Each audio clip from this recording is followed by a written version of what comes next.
Well, emotional stress can show up on you physically, your face, your body as well. So joining us this morning to talk about it is Sylvia Brownlee, CEO of Skin by Brownlee. Thank you so much for being here. Yeah, thanks for having me. We're going to have a little bit of a therapy session today because you really do. You have to get your stress under control if you really want that clear skin.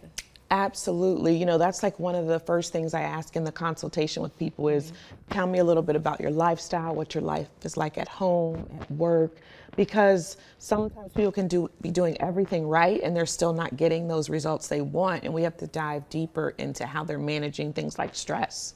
Okay, so tell us about some of the different variables in things that attribute to stress and how it affects the skin. Yeah, so stress raises your cortisol levels, which in turn increases your oil production.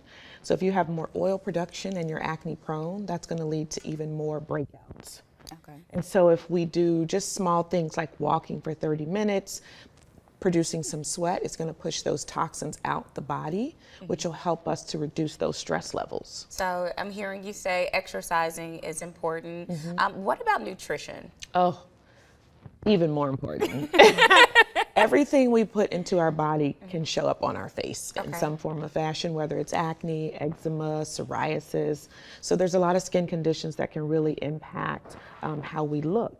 And so definitely eating healthier options, making sure you're getting water, enough water, choosing water instead of fruit drinks, or even Gatorade and things like that can really impact the skin as well. What's the reaction from your clients when they say, oh, I have this cleansing routine in the morning, at night, and then you say, hey, you really need to work on what's on the inside. Are they receptive to that? Do they actually do it? Well, slowly but surely. Okay. Sometimes they're like, I can't give up this, I can't give up that. And I'm like, we could just swap it out for something a little bit different.